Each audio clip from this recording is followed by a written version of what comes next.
Shoot. My show, monkey. All right. We're going. Go to my channel. And what number is it? Oh, yep. It's supposed to be 6. Oh, I got to change the name of the show. It's supposed to be 396. 396. There we go. Oh my God, we're almost at 400. This is nuts. Hello, everybody. Welcome. Sorry. Monkey took off like a bat out of hell. And she's back. She didn't catch the deer. She didn't come back with the deer. But that's all right. It'll be a short show tonight. And I'm going to try to do a short show tomorrow night. Just trying to get everything ready. Going to Miami. Gonna go eat some curry goat and some Cuban sandwiches and hopefully a boatload of shrimp cocktail. And maybe I should bring some Thorazine. I'll get that to Kanye, apparently. So, how's everyone doing? Monkey Butt doing well? She's, peak physical fitness, dog, at all times. You're sucking wind. You're just sprinting, trying to murder something. Look at you. Heart rate's back down to normal. Absolute unit, that dog. Okay, so the lawsuits happening in the maritime lawsuits, they're happening for the price gouging for Bed Bath & Beyond shipments. There's interesting language in there that says that the money's going to the debtors and or continuing company. That's an interesting way to put it. We also have MMTLP ticker apparently showing back up in Yahoo if you had it on your watch list. So weird. The S8 got filed for MMTLP or NextBridge as well for share issuance. We also have oh crap, can't remember everything I put into the title today. Oh yeah, the entire world economy is going to shit. Just like we started seeing before, Sunday nights dumping of cryptocurrencies. Tether just sold or created another $1 billion in Tether to try and keep Bitcoin from collapsing again. Oh, that's going to be completely unbacked. There's no money. No one has any money. Banks have negative credit right now, which means banks do not have the money to give to people to be a bank. They don't have cash, which is why you're seeing all these banks and equity loans, lines of credit, car loans, home loans, personal credit, credit cards. They don't have any cash. There's no money. The money is, the fat cat. You had your chance, fat cat. No, because I'm yakking. You want to come in here? Get in here, fatty. There you go. Okay, that's that good? That's good. Give me a little tub. That's right. I'm talking, cat. The steepness of the yield inversion on the treasury notes is increased. Asian markets are going nuts. Japanese yen is worthless. SoftBank apparently has a $60 billion investment in ARM, the chip maker, and yet SoftBank is only worth $50-something billion, meaning all their other investments are negative. And if they didn't have their ARM investment, they would have no money. So they're currently trying to destroy Alibaba, even though they have very large holdings in Alibaba. Japan's going to be in some weird shape at the moment. They seem to be doing some very weird stuff. They're last year SoftBank's hedge fund Tiger had the largest losses of any hedge fund in history at like $17 billion. That pales in comparisons to BlackRock's 1.6 trillion or whatever it is they lost. So, what's happened? It's gonna be weird. It's gonna be a weird one. Nighttime.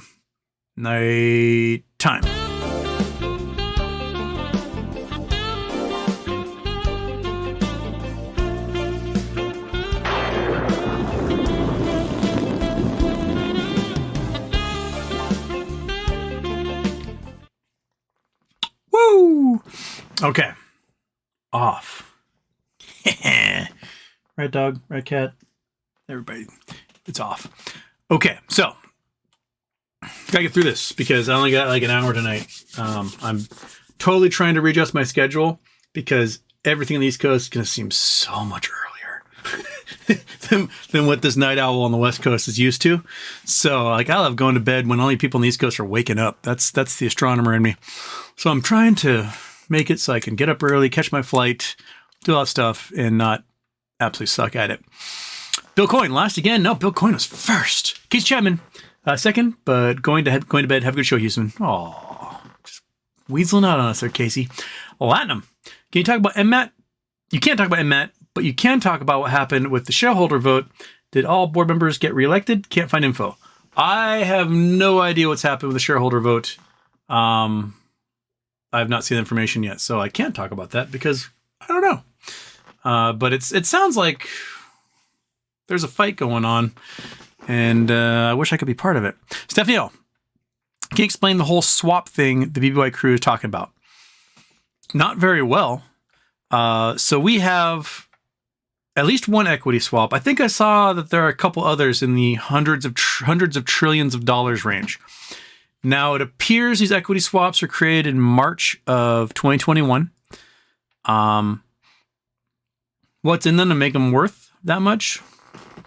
You got me, dude. A couple quadrillion dollars in equity liabilities. I don't know who wants to take that on. And it's got 4 days. It got till Friday. Till it expires. Now, I have no idea what happens when it expires.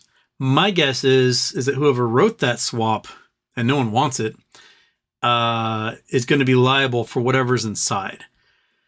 I have a feeling it was written during the Archegos collapse. That the Archegos collapse is bigger than anyone had let on, because remember, you get a 30-to-1 margin if you've got a big old family fund or hedge fund, right? And Bill Huang had $800 million. So if we play the calculator game, boom, calculator game, calculator, there you are.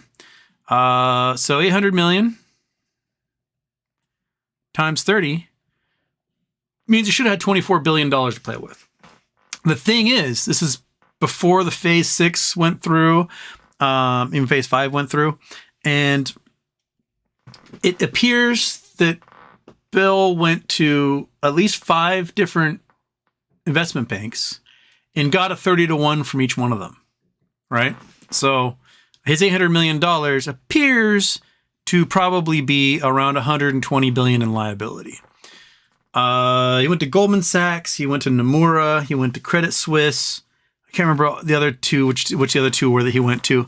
And I think Credit Suisse had the bulk of it. That he basically was like, I've got $800 billion in collateral, and he pledged it. So $800 million in collateral, and he pledged it to multiple investment banks. And he may have done it multiple times to Credit Suisse. Or what he may have also done is when he received credit from, say, Nomura, he bought regular assets with it and then told another bank that he had more than he originally had. So this may be compounded more than $120 billion.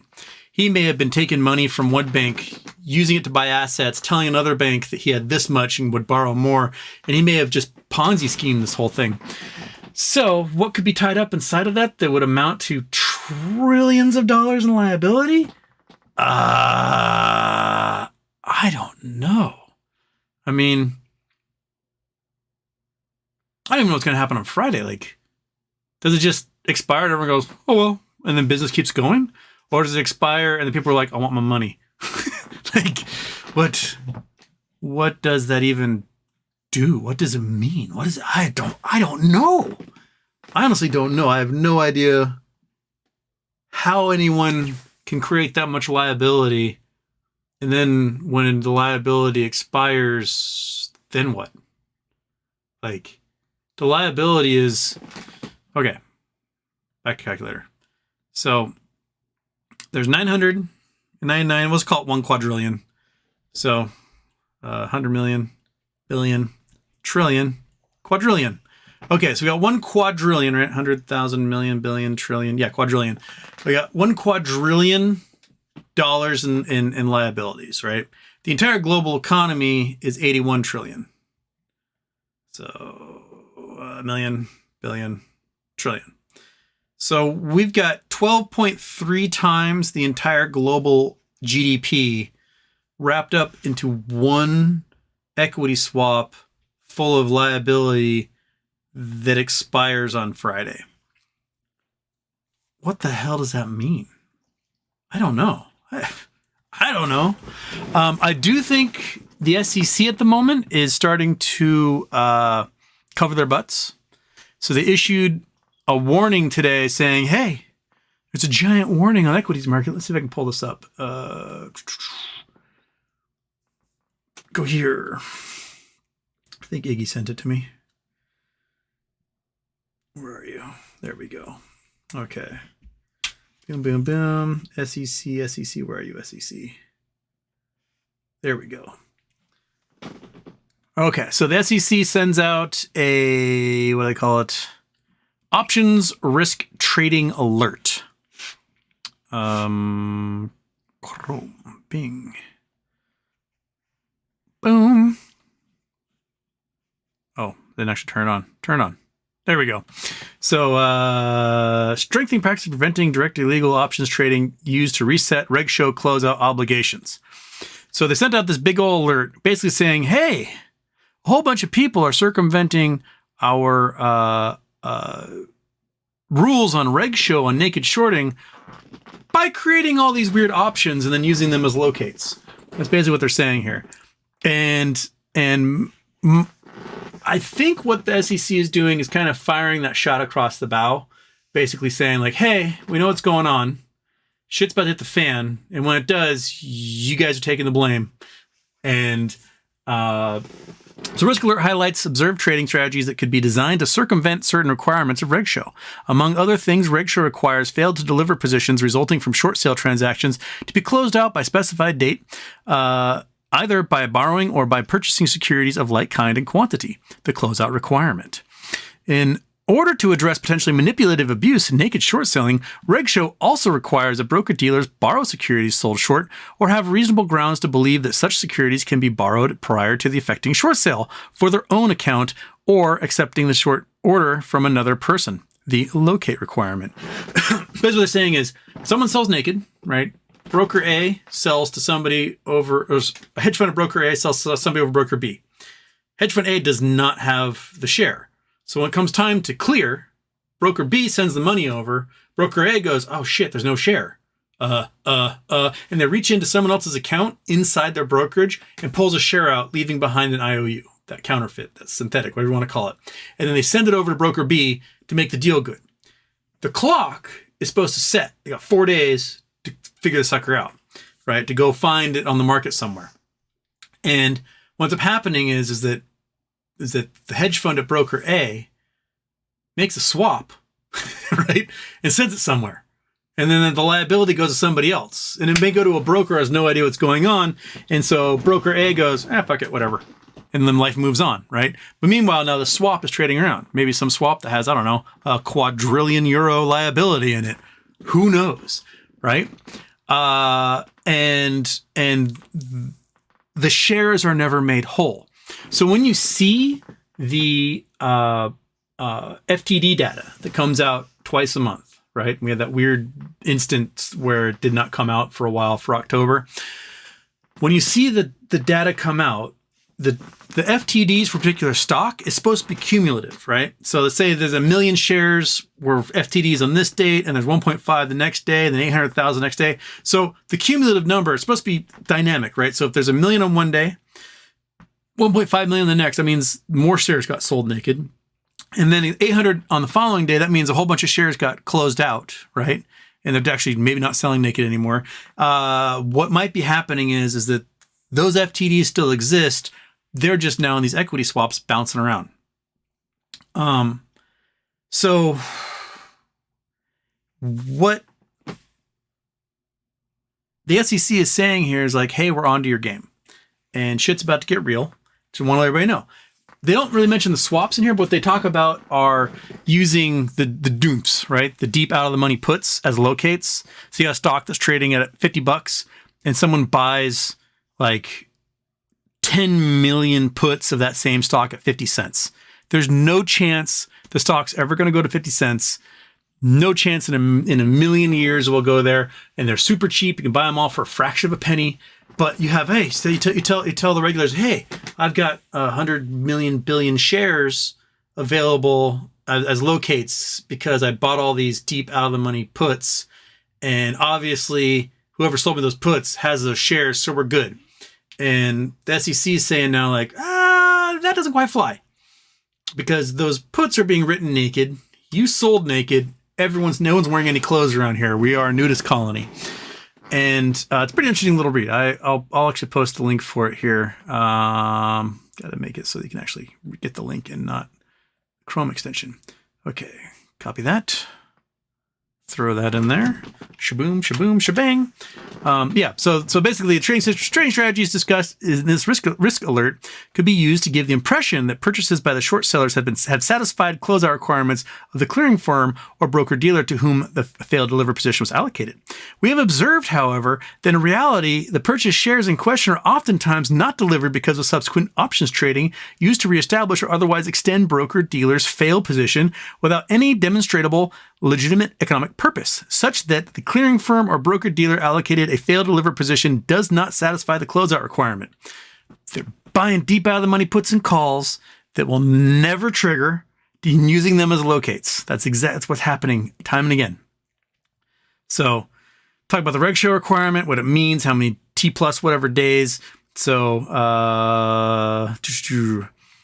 Rule 204 of RegSHO provides that a participant of a registered clearing agency that has a failure to deliver position on a registered clearing agency in any equity security for a short sale transaction in the equity security shall, by no later than the beginning of regular trading hours on the settlement day following the settlement date, referred to as T+4, immediately close out its failed to deliver position by borrowing or purchasing securities of like kind and quality. So what they're doing is they borrow, usually from somebody inside their brokerage. They just kind of take it from them without telling them, leaving behind this IOU, and they send it over to the other brokerage. If clearing firm can demonstrate its books and records that such a failed to deliver position resulted from a long sale, or if the failed to deliver position is attributed to a bona fide market making activities by a registered market maker, fuck market makers, options maker, or other market maker obligated to quote in the over-the-counter market, the clearing firm must close out the failed to deliver position by purchasing or borrowing securities of like kind quality by no later than the beginning of regular trading hours on the third consecutive settlement day following the settlement date for those T+6. Okay.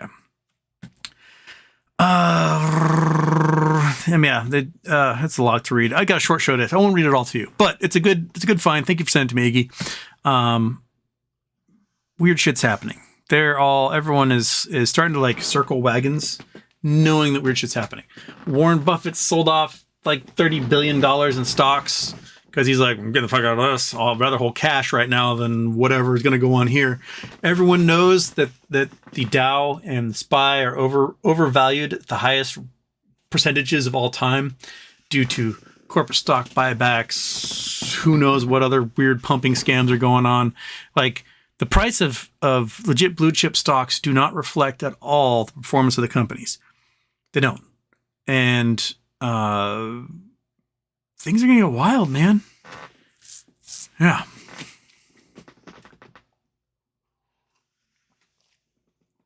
Okay. Lost Wave Jones is back on X, baby. Let's hear you cry about it. Oh, Alex Jones? Yeah. I mean, I guess you can cheer that, but I'm not on there anymore, so, you know. I'm the bad guy, though, because I told a Nazi to follow his leader. But Alex Jones can, you know, have a bunch of people whose kids got murdered receive their own death threats from his fans, and that's totally cool. Like, hey, let's support that. Let's support people in mourning who just lost a 5-year-old child to a madman, have another madman convince his followers that they're faking it, and then make their lives living hell for the next 12 to 14 years. That's the things we should be celebrating, right? Lost Waves, let's celebrate the worst people in the entire world and use that as our entire self-identity. Like, hey, that guy sucks and he's horrible to people. I'm going to cheer him on because that makes me feel good. Woo! Good job. Anyway,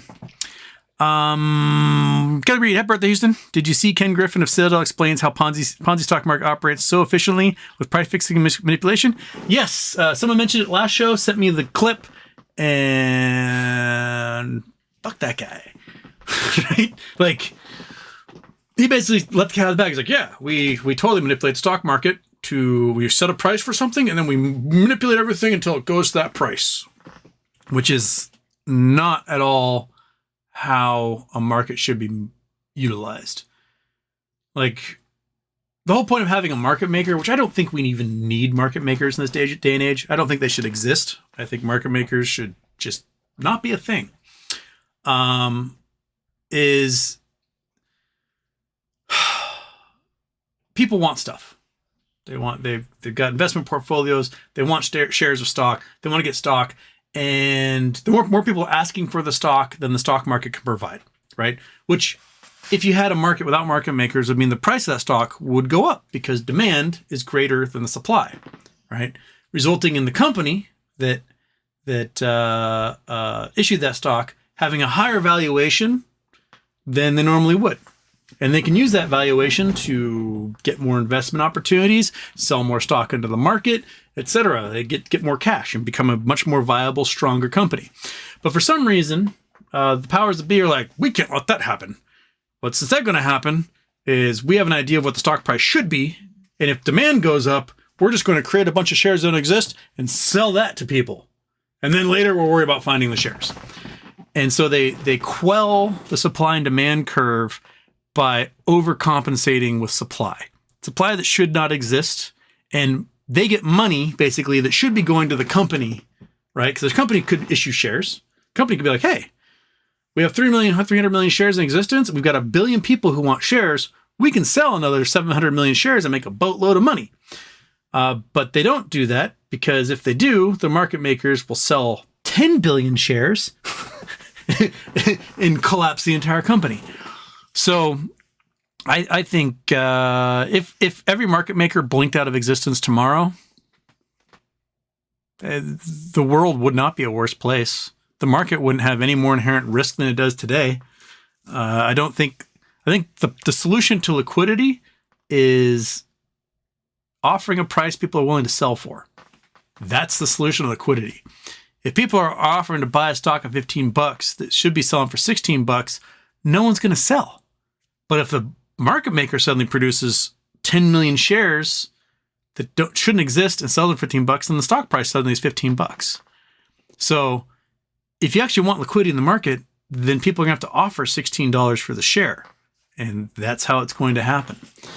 But yeah, Griffin's a slime ball, and everyone who's a part of this are also slime balls. And hopefully they all get what's coming for them when this market finally just eats shit, and hope that their farts forever stink and their lives are hard.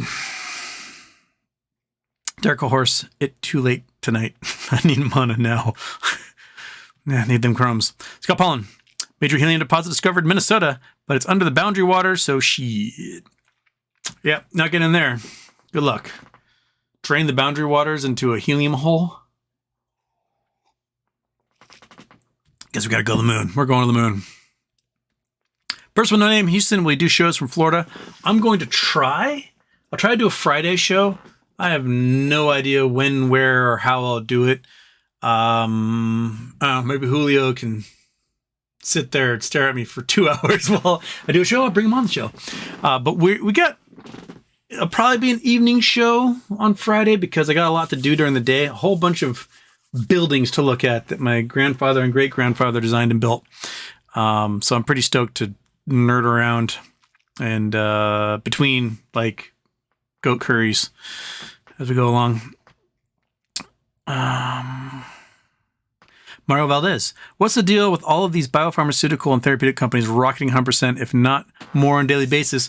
Why can't one of our tickers do the same? Hard to not get discouraged. I think right now a lot of the biotech companies are in a consolidation phase. So a lot of them during COVID had big booms because like, oh, we're going to make a vaccine. And everyone's like, oh, let's pump into it, make a vaccine. And only a few of them made it to market with their vaccines. Others may have other drugs or things that they created out of their research, and they're getting close to market. And so now you got the big boys are flush with cash, right? Because they had vaccines go to market and they got billions of dollars to spend. But rather than spend it on more research at their own companies, there's like, well, let's just buy that guy.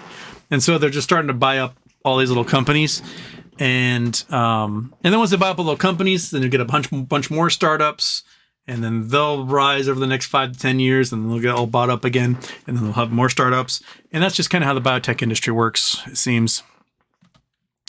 BBBYQ, I had to reinstall Windows after transferring my drives to a new computer. Currently sorting through the wreckage of my files and figuring out what can be salvaged. Bummer, dude. My computer's old as shit, so I haven't had to do any of that recently.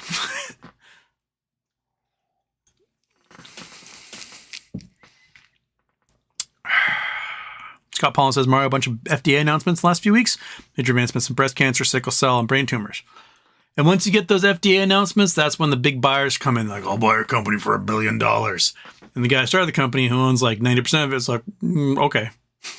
And then it starts all over again. More money. What's going on? BBBYQ? What's your take? I think what we need on BBBYQ is to end the pump and dump case. And then they announce a credit bid, and we're good. That's why things need to happen. Pronto, Ken Griffin was just very successful at scaring anyone betting against him. For the first time, many small individuals have decided to bet against him. Yeah, it's that whole school of fish turning on the shark thing. You know, if you had a whole bunch of fish taking chunks out of a shark, well, a shark won't last very long. But usually the big scary shark is too menacing, and the fish haven't figured it out yet.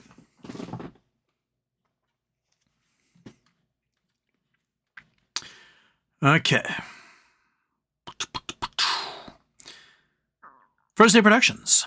If I get the suspected payout from MMTLP and BBBYQ at current prices, can I buy into a stock you can't talk about? How much can I buy before I need to disclose my position? I want to get on the board. Let's see here. How many shares are out there?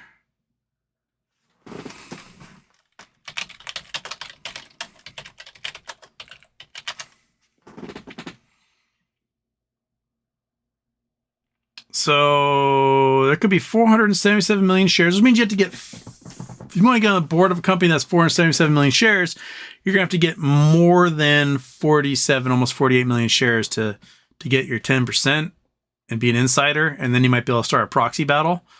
So current prices.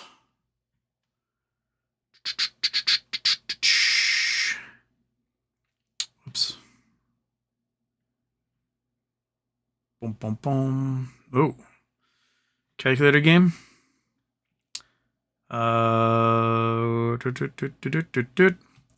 So let's say your company and you're at 0.07 cents.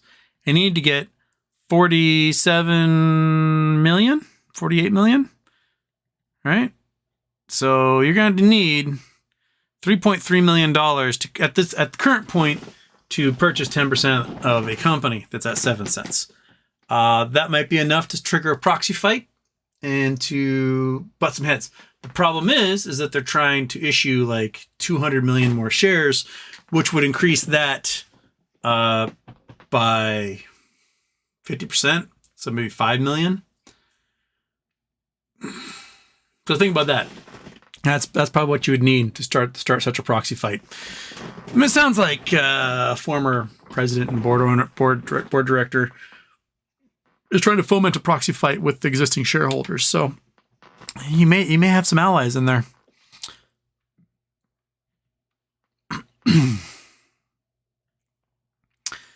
Dark Horse, peace. I hope I wake up to good news in here. Oh, every day, man. Cheshire, Houston, very glad you're going to PP party. Please fill us in or give us a sign that you are under NDA. You're great, Houston. Are you bringing Monkey or Batman? Oh, I wish I could bring them along. She is a little star. She would love it. She would hate the plane ride both ways, but she would love the party.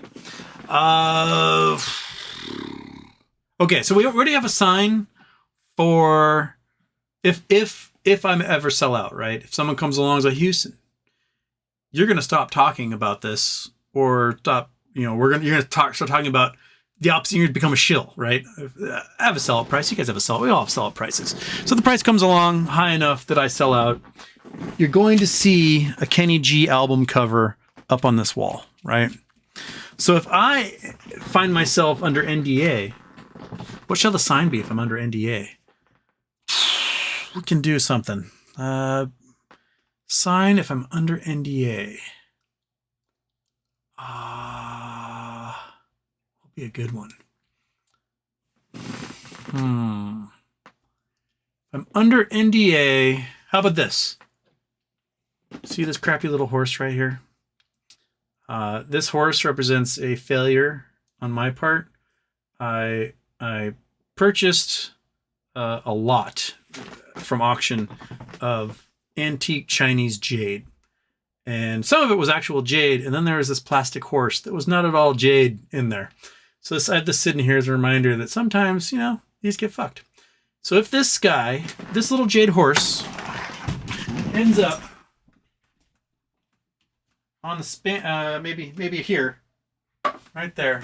If you see a jade horse over here, at some point, Houston's under an NDA and can't talk about something because it's juicy. All right, that'll be our sign. The jade horse ends up underneath the mannequin head, whose hat just fell over their eyes. Ding. There you go. No, don't you dare.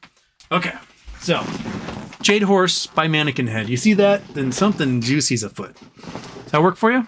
Okay. You're staring at me. You know it's a short show, so you think you can get stinky beef. That's what you're staring about. But you know what? You got like a chunk of steak tonight. So life's good, right? Don't need to stare at me, dog. Ludicrous Speed. I heard that Chewy may be part of the deal. GME, Teddy, do you think RC wants Chewy back? Man, everything's plausible. There's talk about Macy's could be part of this thing. Macy's owns Toys R Us. ICANN is a big part of that ownership too, because he was the dip financing for the Toys R Us bankruptcy.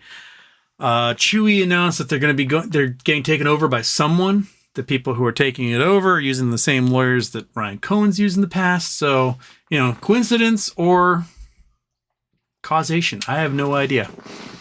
We'll just, yeah.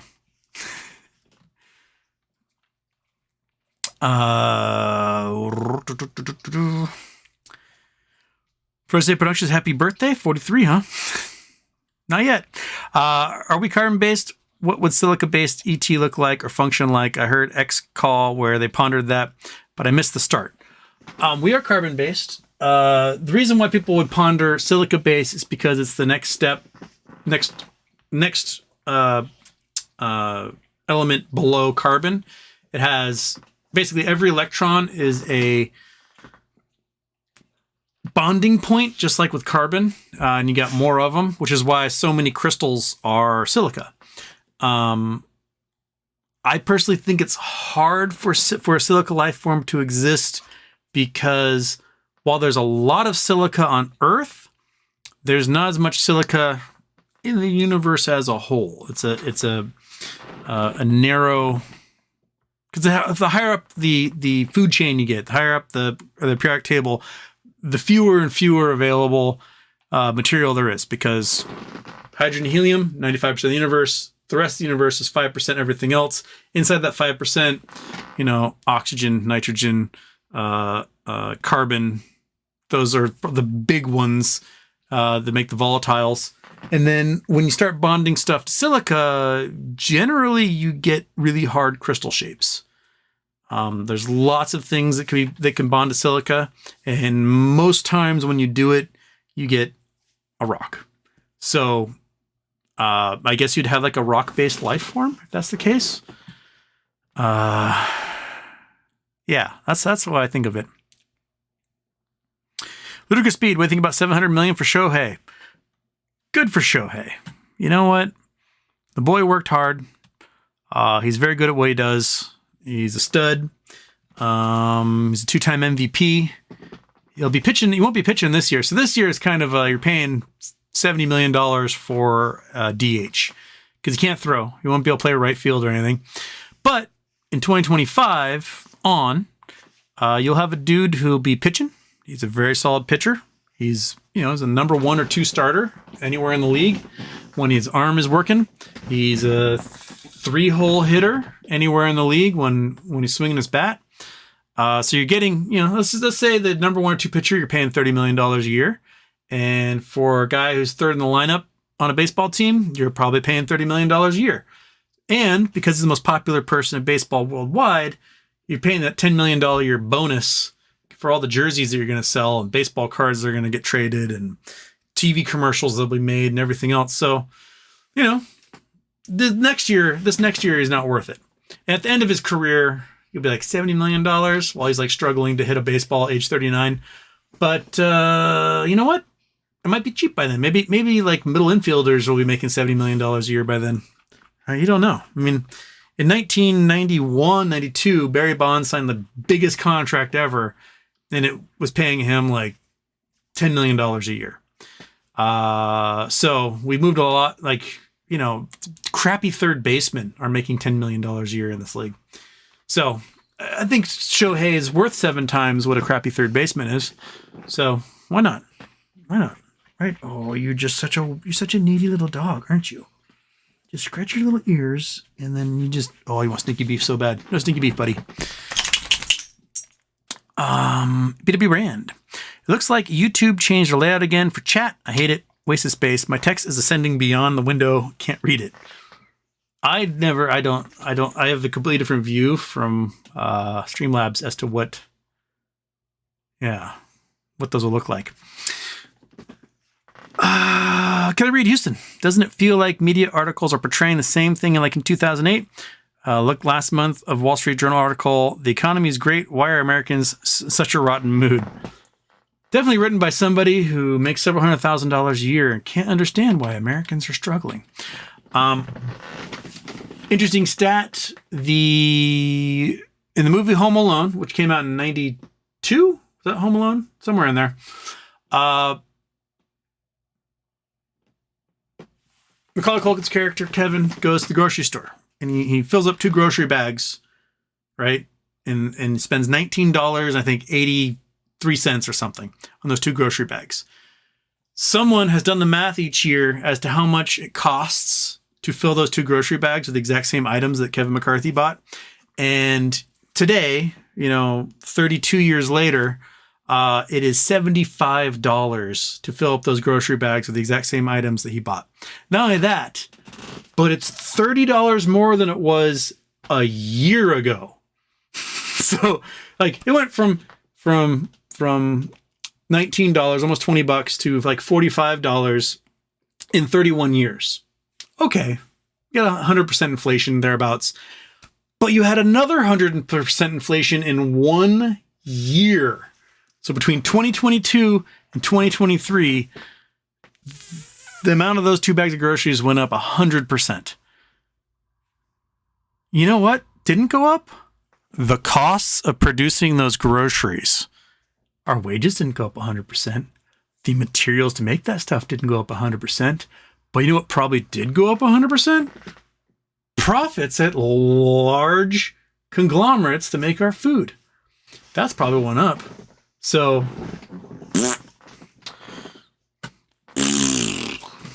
that's what I have to say. But yes, the articles they're repeating themselves. We're preparing for a soft landing. You shouldn't be concerned about the fact that home sales are dropping. Banks will do just fine. It's all happening again. It's, those who don't know history are doomed to repeat it, and those who know history are doomed to stand by helplessly and watch it happen again. That's just where we are, and you just won't stop staring at me.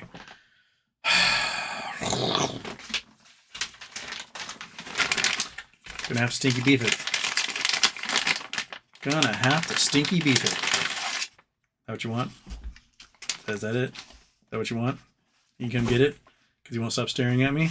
Oh, you have more balls than that, dog. Come on. Come on. Come on. Come on. You can do it. Come on. Dragging me towards you is going to help. You gotta have come on, you have the stones. Get over here. Get over here. Come on. Come on, you're too polite. Oh my God, it's so stinky. Should not have breathed in. Woo! Okay. Happy dog. She'll stop staring at me now. Kelly Reed sadly got a feeling on how this is going to end with shake my head. With high prices, high tensions, election year, stagnant wages, rich getting richer, middle class getting expunged, going to be some ride this new year. This new year is going to be awful. I do not have much hope for humanity in 2024. It sounds like Israel's going to expand their war into Lebanon. Cool, guys. Which is just going to piss off all the neighbors around them. The U.S., the Congress voted to not send more aid to Ukraine, which emboldens Russia. But then Russia has problems at home because all their conscripts are dead and they need to conscript more people. So who are they going to conscript? All the men have left, right? All the conscription age men have gone. Oh my God, dog. Do you have to chew it on right underneath me? It's so stinky. Oh, it's like this hot waft of like, I don't know what, it doesn't smell like beef. It smells like just roadkill or something. It is so bad. Oh my goodness. It's like just like dog breath times 1,000. Whew. Power through, Houston. Avocados first to say ahoy, mates. As predicted by the bearded sage, things are weirder and weirder. Dude, they're always, each week just gets weirder. Barry's Bit is here from Ottawa. Fantastic. Scott Paul and A.G. Smith talking, taking presidential prosecution Q to Supreme Court is 69D chess. If Trump prosecuted... Wait, what? A.G. Smith taking presidential prosecution question to Supreme Court. I was like, Q? Like QAnon? Taking presidential prosecution question to Supreme Court is 69D chess. If yes, Trump prosecuted. If no, Dems in power forever. Because then he wouldn't be able to convict a Biden for anything. Yeah, I agree with that. Avocados do not have to get up early tomorrow, so under the covers, and we'll try to stay awake for as long as I can. Please share clips of your visits with your family architecture sites. I am more interested in that than the PP party. I am so fascinated. I will be sharing all sorts of videos. I get to tour one of the mansions that my grandfather designed. It's in this like really fancy ancient club in I think Coral Gables, and the president of the homeowner society talk to the owner of the home, and I get to like do a tour of it on Saturday. So I'm stoked about that. I'll be hitting up the historical preservation office, I think it is, in Miami to get, because I do a Google search and all these PDFs would come up, but the PDFs were undownloadable. So they're like, hey, if you got any problems, contact us. And you click the contact us page. It's like, come into our office and talk to us like a human being. So I'll be doing that maybe Thursday morning.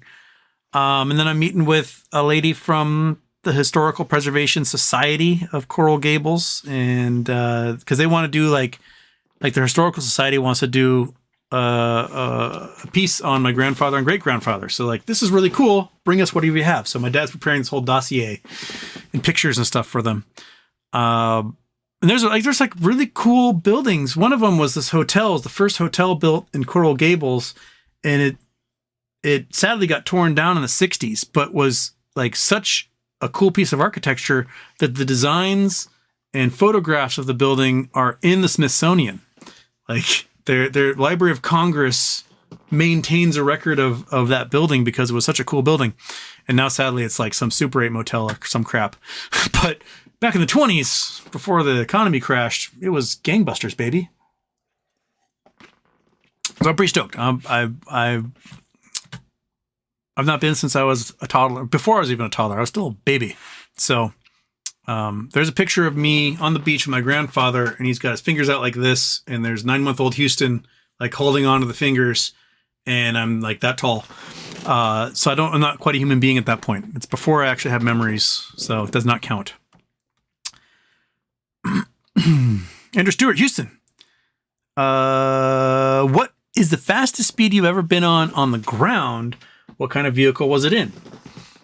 My brother's old 2008 Corvette Z06. I think it was 196 miles an hour. And it was terrifying. Yeah. That's fast as I've ever been on the ground. Driving personally, I used to have a 1988 Acura Legend L Coupe that I bought at auction when I was like 18. And I got it for like $1,400. It was a smooth driving, sweet car. It's about 10 years old at the time when I bought it. And it was a police seizure auction. And somebody had put a supercharger in it. And then they got arrested or something. And then I got the car.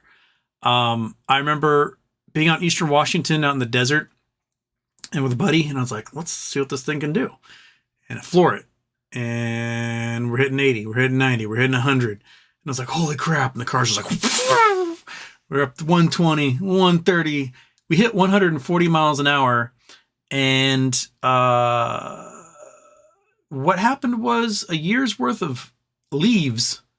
So my house where my mom lives, there's this tree that has these tiny little leaves, and each fall, 10 million of them fall in the car, and they're everywhere. And they're just the most annoying leaves in the entire world because they leave like little sap bits on your car, and oh my God, they're so annoying. Well, they had packed into the vents with like the intake vent right by the hood and front windshield.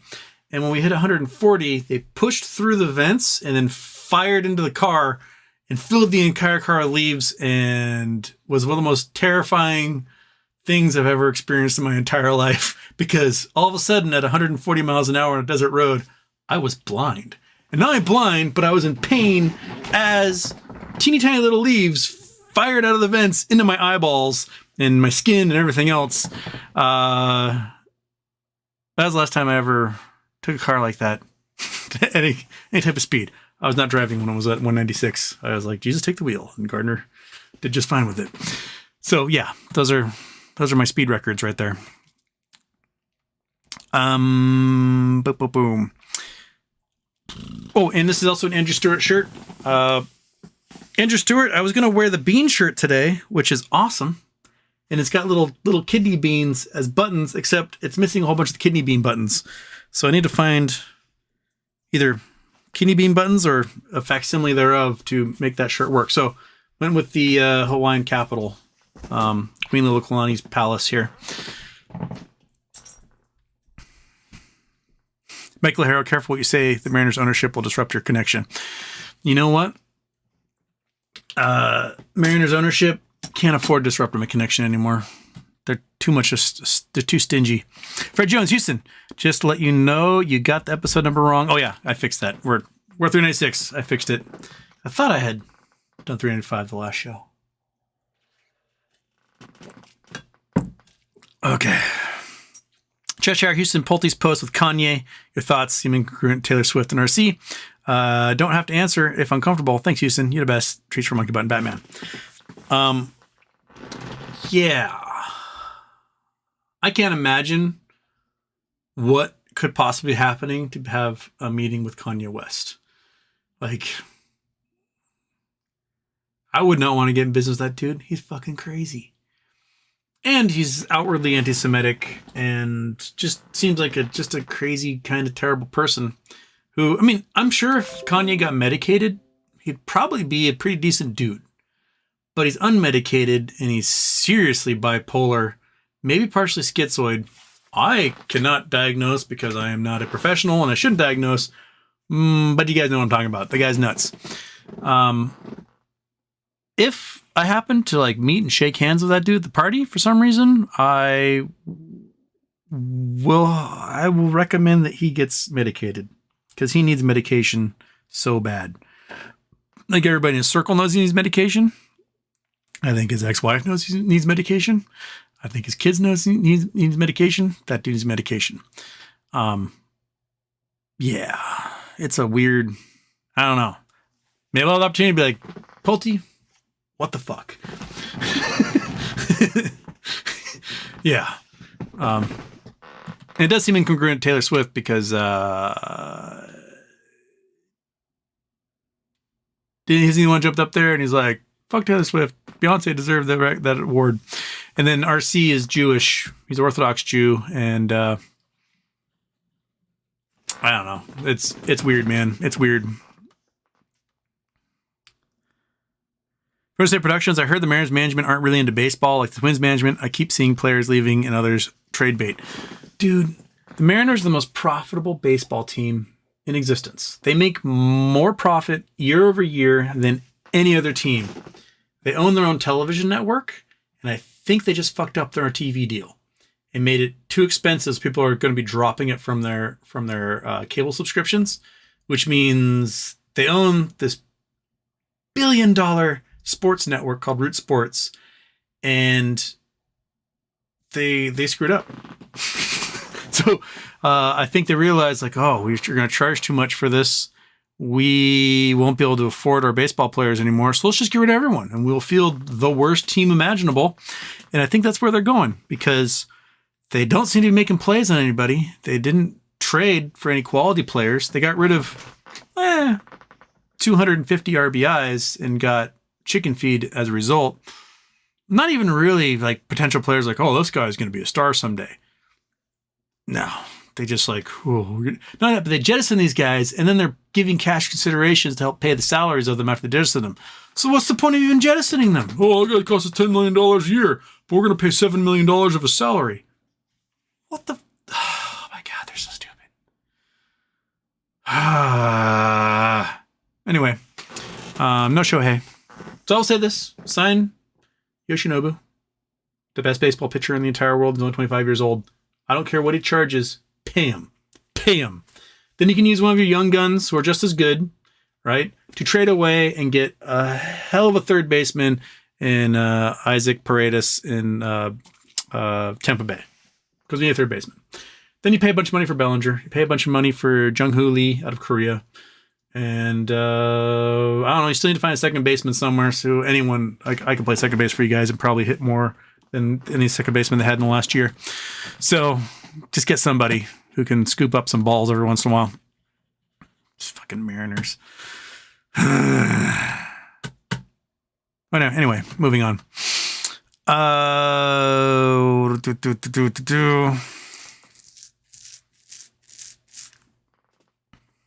Louis. It's got Darth Monkey Butt. Emperor Palpatine there. Louis, I'm a pretty poor investor. I don't think Jamie should listen to my recommendations. Avocados, make sure Monkey Butt's safe and sound first. We know the real... Oh, it's when I was talking about Monkey taking off after the deer. She's cool. She takes after deer all the time. She's not managed to catch a deer yet. She's always wanted to. There has been one with a limp hanging out in the yard, so that's the one. If she's going to get one, it's probably going to be that one. Does the kitten have a name? The kitten is named Calypso, but I call her just Little Kitten all the time, even though she's a pretty big kitten now. MF. Houston, no questions today. I just want to say hi. I love you. Everyone's community. All you crazy people who want to make the world a better place. Love you all. Fantastic. Excellent. Peachy Sundays here. Excellent. Rick here.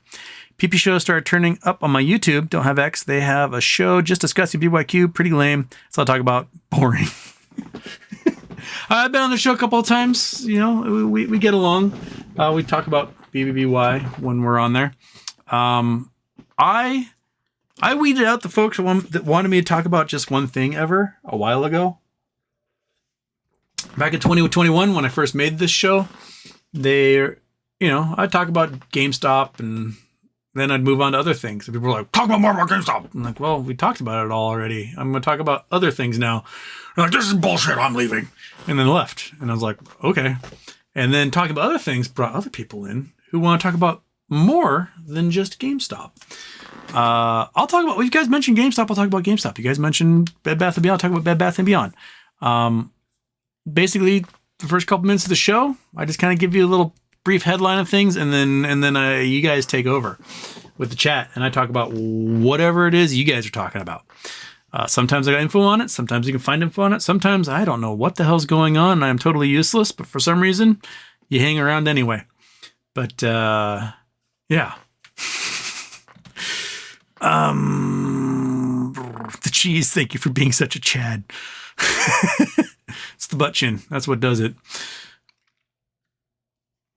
Louis Houston, please tell us about the BBYQ without tinfoil. I mean, that's kind of what I said earlier. I personally think we're waiting for the pump and dump case to be donezo. and then the credit bid gets made by the dip and FILO facility. It appears as though the dip and FILO facility have taken care of any other concerns that might have a stake in doing a credit bid. Those guys are paid for and gone. Delicious. Credit bid gets made. Credit bid is successful. The assets left are the nulls, the net operating losses. Under IRS Rule 352, the only way that the nulls can be utilized is if the legacy shareholders get 50% of equity in the new company. So credit bid gets successful. They want to utilize the nulls. They're going to have to issue new equity to everybody and game on, baby. Now, speculation is that this new company will be used either as a SPAC or as a reverse merger acquisition. So somebody who is profitable, doesn't want to pay all the taxes, they get absorbed by Butterfly, by this new company. And then the further speculation is that there's multiple companies involved. These so far have been Teddy, Bye Bye Baby, GameStop, Lego, Toys R Us, Macy's, even SpaceX has been thrown out there. Taylor Swift props making a record label. So there's all sorts of ideas as to who and what can be part of this thing. I think Teddy GME is probably the most solid, and anything else beyond that is an added bonus. But it could be 7 companies, all from one ticker. And it looks like the amount of cash that the going concern has might be utilized to do a cash payout to all shareholders to basically screw over the shorts right off the bat. It could be like $15 payout for every share in existence. And if that happens, then hundreds of millions, if not billions of shares that were sold short on this company as it was dying in bankruptcy court will suddenly be hundreds or thousands of % underwater on their short position. And that could result in, the draining of the liquidity, first of all, because they have to do the payment and lose for $15 on every single one of those shares. Could be billions of shares that they pay $15 on. And then if new equity is issued in multiple companies, you're looking at tens or hundreds of dollars per share that's issued, right? And if you get 6 or 7 shares coming out of one of these BBYQs, then they could be underwater by like tens of thousands of % or more on every single one of those shares they shorted. So now they're facing margin calls. They won't be able to meet the liquidity requirements for large margin calls, and then they get liquidated. And when that happens, fireworks, baby. So imagine this new company, right? Or this emerging company that's been reorganized and comes out. They say, hey, we are going to issue shares in these companies because they're doing this kind of weird reverse merger SPAC thing. Everyone gets to enjoy the nulls. We have a new company in there as well. We're going to sell 10 million shares of this new company at the market, over the next year. And then the stock price gets squeezed to ungodly amounts, tens, hundreds, thousands of dollars a share, right? And that's when the company, let's say it's Teddy, decides, okay, we'll start selling at the market at $2,000 a share. Well, they just made themselves like $20 billion. Now they've got more cash on hand than pretty much any company except for, Microsoft and Apple. And they can do whatever the hell they want. Now they have the ability to be just one of the biggest holdings companies in the entire world after that. And they can just start eating and becoming like a Berkshire Hathaway or an IEP. So that is the basis of Speculation Station. Or the company's toast, it doesn't exist anymore, and we get nothing. Those are the 2 ways. Pick one. Zero or hero. That's what we got. You can read all the children's books if you want. You can look for weird numerology things. You can, look at Elon Musk tweeting about pigeons or a waterfall. But if it's going to go somewhere, it's gonna have to start with a credit bid. I don't think the credit bid happens until the pump and dump case with RC is done.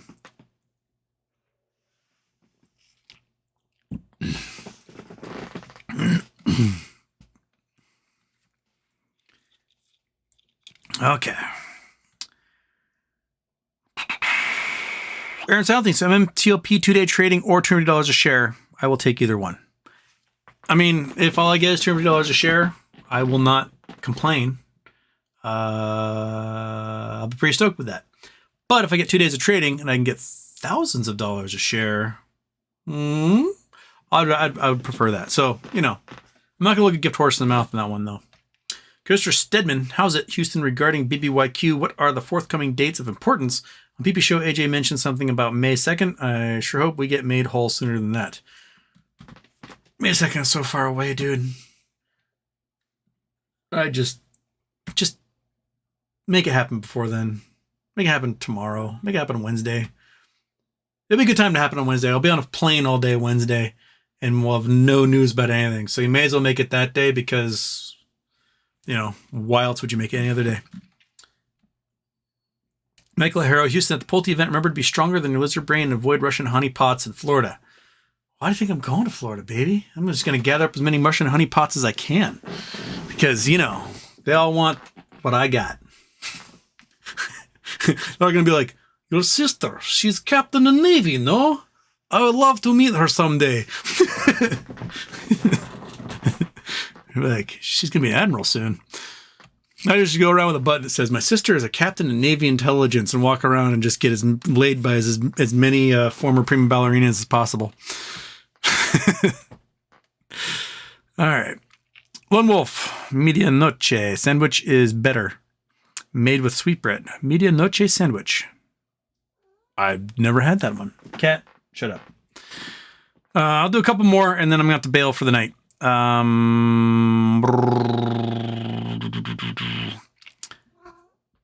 Gina Nava, can you talk about MMAT now? Not until April 1st.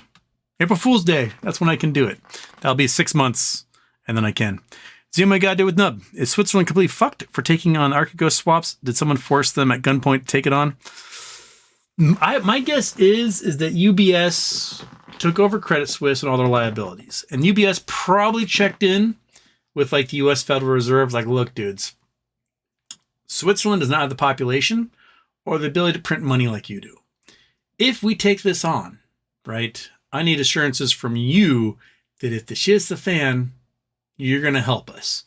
Federal Reserve's probably like, mumble. Maybe. And maybe that may have been enough. I don't know. But I don't think UBS even realized the scope of the liabilities that they're facing. They may not even know what's inside some of these swaps that they're liable for. They might not know anything. So, the nation of Switzerland may cease to exist for all I know after this. But hey, if the shit does the fan, you know what? Ski in, ski out lodges all over Switzerland will get a lot cheaper than they are today. So keep that in mind.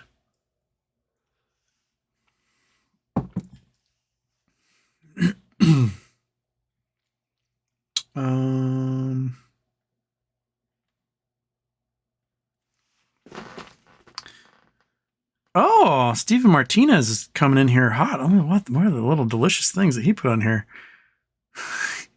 Oh, I'm a fucking loser. Oh, delicious. You got 2 comments in, and then you got 86th. Oh, buddy. Okay, well, later, skater.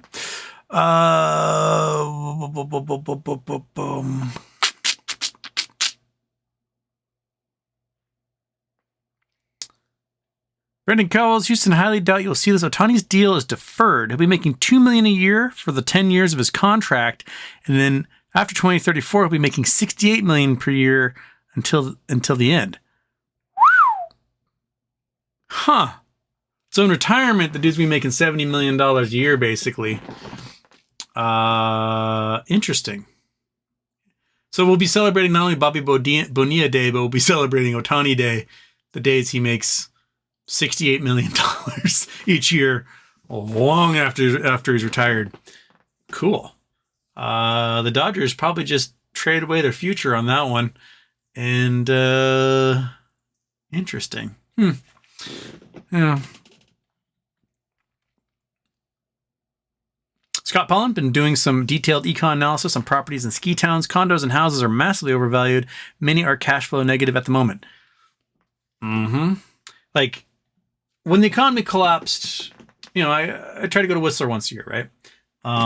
In 2008, 2009, went to Whistler, always look at the little real estate things. You could buy a 1-bedroom ski in, ski out condo for like $120,000 US. That's a screaming deal. Today, that same condo is like $1 million. No one's buying that. Especially with lift tickets being as expensive they are.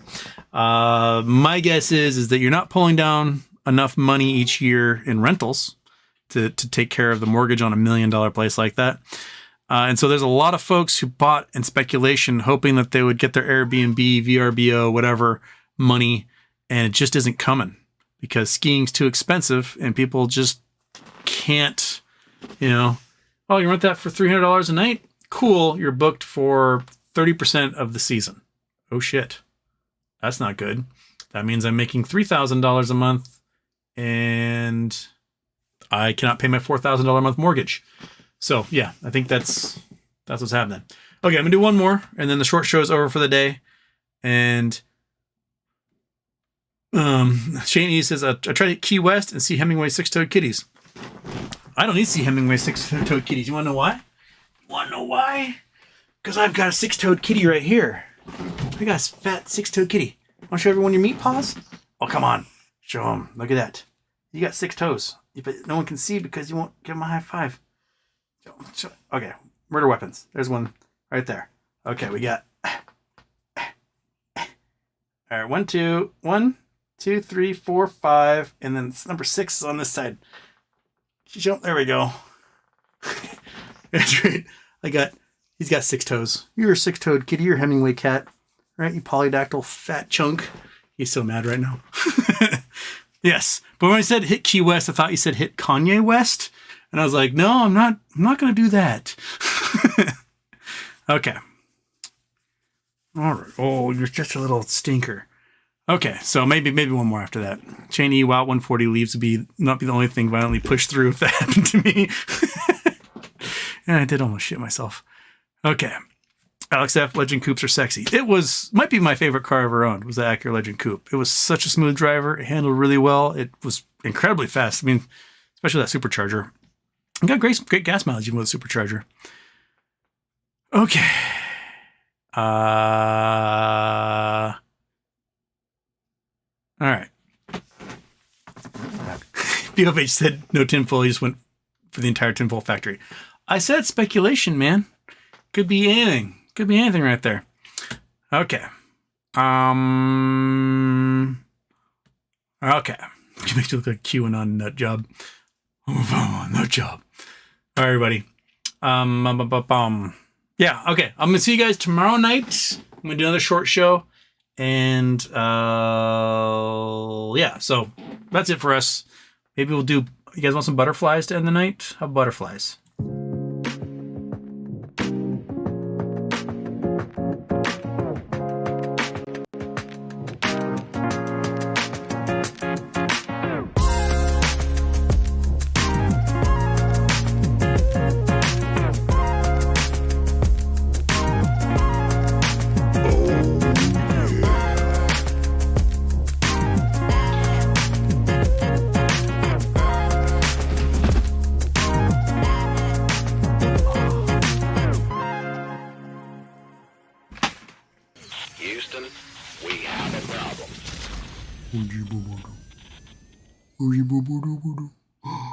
Look at those nipples. Look at all those nipples. So many nipples. There's the nipple cat. He's so angry. You smell like the forest.